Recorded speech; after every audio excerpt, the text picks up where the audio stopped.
البداية مع أم كانت بتعاني من آلام الولادة، فبعد ما ربنا يكرمها بمولودة زي القمر تقرر قتلها، وده لأنها كانت مؤمنة جدا وبتعتقد إن الجنس والشهوة من عمل الشيطان، أو ربما إن هذه الطفلة هي طفلة الخطيئة ويجب التخلص منها.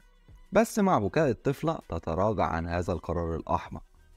المهم إن بعد 15 سنة كبرت كاري ودخلت للمدرسة، لكن شخصيتها لسه معقدة لأنها بتعاني من نقص واحتقار للذات، ده غير إنها انطوائية ووحيدة دايما، حتى إنها مش بتشارك في الأنشطة الرياضية مع باقي زمايلها.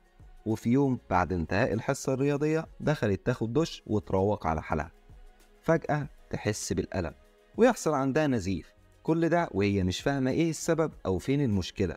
فصرخت تطلب مساعدة زميلها، ولكن لأنها شخص غريب الأطوار بالنسبة لهم تنمروا عليها بإشراف من كريس وسو. الملاحظ هنا إن سو بدأت تشفق عليها، لكن في نفس الوقت مش هتقدر تمنعهم، فتستغل كريس الفرصة وتصور هذه اللحظة الحرجة من حياة كاري، وعلى الصوت العالي توصل المعلمة. ولأن كانت كاري خرجت عن السيطرة ضربتها بالقلم، وفعلا بدأت البنت تهدى. فعرفتها المعلمة إنه مش مرض ولا حاجة، وده أمر طبيعي وبيحصل مع كل البنات من سنها.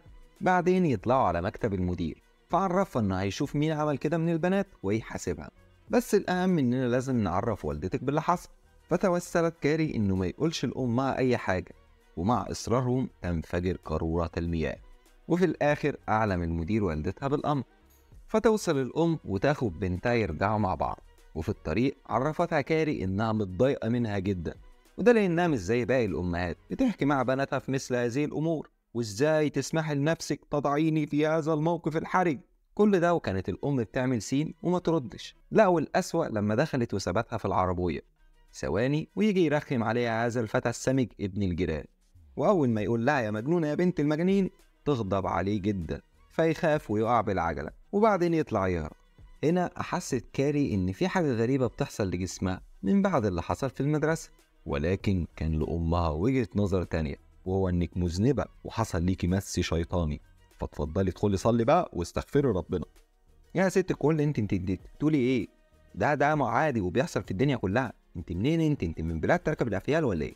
فتستخدم الام معاها القوه وتجبرها على الدخول، ومع صراخ كاري يحصل شرخ كبير في الباب. وانا مش قلت لك يا بنت مس شيطاني؟ صلي بقى واستغفري، صلي يا حبيبتي. نسيبنا منهم عيله تعبانه ونروح لسومة حبيبها تومي، وهي كانت بتحكي لي عن اللي حصل في المدرسه مع كاري النهارده وقد ايه هي ندمانه.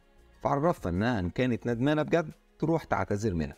وملخص الحوار ان سو ندمانه وبتفكر في الاعتذار، في حين ان السفله المنحطه بنت الكلب كريس ما اكتفتش باللي حصل، لا كمان تنزل الفيديو على صفحه المدرسه. وتاني يوم في المدرسة اجتمعت المعلمة مع باقي زمايلها وعرفتهم انهم متعاقبين على اللي حصل مع كاري، والعقاب عبارة عن تمارين شاقة للغاية، واي واحدة فيكم هتعترض او تمتنع عن التمارين تعتبر نفسها محرومة من حضور حفل التخرج. لكن كريس ما قدرش تستحمل اكتر من كده، لدرجة انها شتمت المعلمة بالام، وبدأت تحرض باقي الطلاب عليها، وهي بتوضح لهم ان المعلمة ما تقدرش تمنعهم كلهم، والا ما يبقاش في حفل تخرج من الاساس. الغريب إن مفيش حد اهتم بكل هذا الوراء وكملوا تمارين عادي. فتتضايق كريس جدا وتتوعدهم إن الأمر لن ينتهي عند هذا الحد أيها الأوغاد الملاعين. على الجانب الآخر وصلت كاري للمدرسة بعد انتشار الفيديو، والتنمر ما بقاش بس مقتصر على زملاء الفصل، أي كلب عادي ممكن يتنمر عليها. فبقلة حيلة تهرب للحمامات وتقف قدام المراية تنفس عن غضبها. فجأة تبدأ تظهر تشققات في المراية وبعدين تنكسر. كل ده وكاري مش فاهمة هي عملت كده ازاي، بس بشوية تركيز قدرت تتحكم في شظايا الإزاز من تاني. فتطلع للمكتبة وتدور عن أي كتب ليها علاقة بالقوى الخارقة، وبالفعل بدأت التدريب والممارسة في نفس اليوم. بس لأنها لسه مش متحكمة في كامل قوتها يحصل لخبطة في التيار الكهربي، وده اللي لفت انتباه الأم، فأمسكت السكين وطلعت تقتلها. يا ست الناس استهدي بالله، نفهم فيه ايه ولا ايه الحكاية طيب؟ المهم ان كاري احست بيها فعملت نفسها نايمة بسرعة. تاني يوم وصل ابو كريس للمدرسة يفهم ليه بنته ممنوعة من حضور حفل التخرج، وطبعا كان مش مصدق ان بنته الملاك البريء تطلع متنمرة. فعرفته المعلمة ان الحادث اتصور فيديو واكيد على تليفون بنته، ولما ترفض كريس تسليمه يتيقن ان بنته بنت كلب متنمرة. فتخرج كريس من المكتب مخنوقة وتطلع على باقي أصدقاء السوق تعاتبهم إنهم كانوا أندال وتخلوا عنها. فوضحت لها سو إنهم استحقوا العقاب لتنمرهم على كاري. فترد عليها كريس إن بلاش ندعي المثالية على بعض، أنا فاهمة سبب إصرارك على حضور الحفل، مش حبيبك تومي هيكون هناك، عموما انجوي يا قلبي. ولأن كريس كانت صح ولمست الوتر الحساس عند سو، أحست بالندم، فطلبت من حبيبها تومي يحضر الحفل مع كاري بدل منها. وبعد شوية هيكي وميكي اقتنع تومي بالأمر وراح يطلب من كاري حضور الحفل معاه. ولكن كاري فهمت إن ده مقلب جديد منه، لأن الولد بيتمتع بشعبية حلوة، ده غير إن حبيبته سو جميلة جميلات المدرسة، فإيه بقى اللي يجبره على حضور الحفل مع واحدة زيها؟ المهم إنها سابته وراحت لغرفة تغيير الملابس، وبالصدفة تكون المعلمة هناك وتحكي ليها عن كل حاجة. فطمنتها المعلمة إنه ممكن يكون صادق في كلامه، وكمان بدأت ترفع من روحها المعنوية وتعرفها قد إيه هي جميلة بس لو تهتم بنفسها أكتر من كده. بعد كده تسيبها وتروح تقابل سو وتومي وتتأكد منهم إن فعلا غرضهم شريف لمساعدة كاري على تجاوز الأزمة اللي بتمر بيها. فيرجع هذا الفتى المحترم لبيت كاري ويطلب منها تاني حضور الحفل معاه.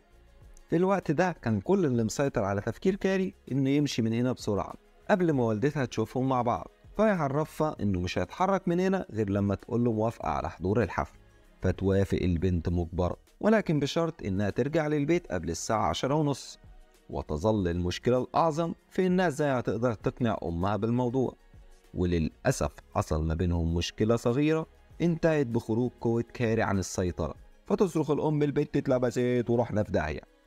فتحاول كاري تفهمها بالعقل إن أنت ست في مقام أمي، مش عاوزة أقل منك، ده مش مس شيطاني، دي عبارة عن قوة خارقة، وبالمناسبة في كتير زي في العالم، ما علينا منهم. ونروح لسو زميلها وهم في تجهيزات حفل التخرج. ففجأة تحس سو بالألم في معدتها، وشكله كده طفل الخطيئة القادم في الطريق. المهم إن في الليل والجو هادي خالص تتسلل كريس وهؤلاء الملاعين للمدرسة، وكان معاهم جردل في دم خنزير. فتقف كريس في نفس المكان اللي المفروض هتقف فيه ملكة الحفل، وبكده تم وضع الخطة بنجاح. تاني يوم وفي نفس يوم الحفل حاولت أمها تمنعها للمرة الأخيرة، وهي بتعرفها إن ارتداء هذا النوع من الملابس حرام وهتروح النار بسببه. فترد عليها كاري انت كلت دماغ امي، بصي خشي صلي واستغفري انت على ما انا اروح اعمل شويه فسق وفجور وارجع تاني.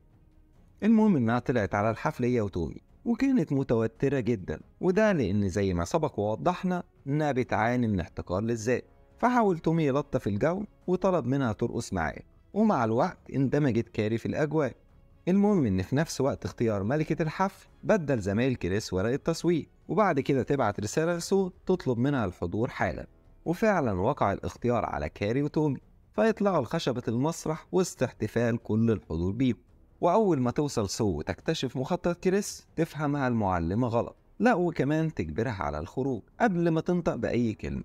هنا تسيب الحبل كريس فيقع دم الخنزير على دماغ كاري، وكمان يشتغل فيديو الحمام على الشاشة. وبالرغم من الضحك الهستيري وسخرية الحضور عليها كان الموضوع ممكن يعدي بحكم انها معتادة على التنمر. لكن تحصل حاجة غريبة جدا لما يقع الجردل على دماغ تومي فيقتله.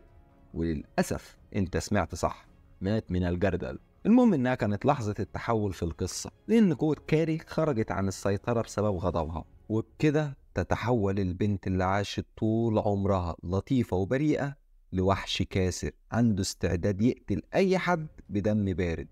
الاستثناء الوحيد كانت المعلمة، وده لأنها الشخص الوحيد اللي كان بيحنوا عليها. نروح لكريس وحبيبها وقت ما كانوا بيهربوا، ولما تقف قدامهم كاري فجأة تطلب منه كريس يخبطها بالعربية، لكن كاري ترفع ايديها وتوقف العربية، فمن الاصطدام يموت هذا الفتى اللعين. وقبل ما تحاول كريس تفتح الباب وتهرب تقفله كاري عليها وتمنعها، بعدين ترفع العربية كاملة وترميها على البنزينة. فلما تخبط راس كريس في الإزاز تموتها.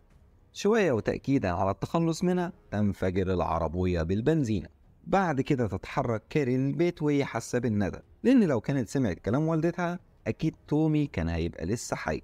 وهناك حاولت الأم تطمنها إن كل حاجة هتكون تمام، وعلى غفلة منها تسحب السكين وتطعنها بيه، وهي بتعرفها إن ده اللي المفروض كان يحصل لحظة ولادتها، بس المختلف المرة دي إن قلبها مش هيرق تاني. وعلى آخر ثانية تخرج قوة كاري عن السيطرة، فتطعن أمها بكل السكاكين والأدوات الحادة في البيت، عشان لما تبدأ ترجع لوعيها وتفوق تاني يكون الأوان قد فات وقتلت أمها. وفي وسط بقى ما هي غرقانة في مشاعر الحزن والندم، تدخل سو وهي بتعرض عليها المساعدة، لكن كاري مش مقتنعة، وده لأن سو كانت من كبار المتنمرين عليها، ده غير اقتناعها بأن سو هي السبب في كل اللي وصلت ليه. ومع زيادة مشاعر الغضب والحقد عند كاري تنفجر قوتها، واللي بسببها بدأ المنزل ينهار. هنا تجري ليها سو وتحاول تسحبها يخرجوا بسرعة، فتقتنع هذه الحمقاء إن سو كانت شخص كويس وعاوز يساعدها، وبما إن البنت كانت بريئة تدفعها برا المنزل، وتموت كاري وهي محتضنة أمها. وفي مشهد الختام نشوف سو هي عند كاري في المقابر، وشكلها كان ندمان جدا لأنها بطريقة أو بأخرى كانت السبب في اللي حصل. وانت هنا تبقى في حيرة من أمرك، لو انت مش عارف تتعاطف مع هذه الكاري ولا تلعن سلسفيل أبوها، واللي بالمناسبة احنا لسه مش عارفين هو مين. بس من أهم الدروس المستفادة من هذا الوراء هي الابتعاد عن جميع الجرادل.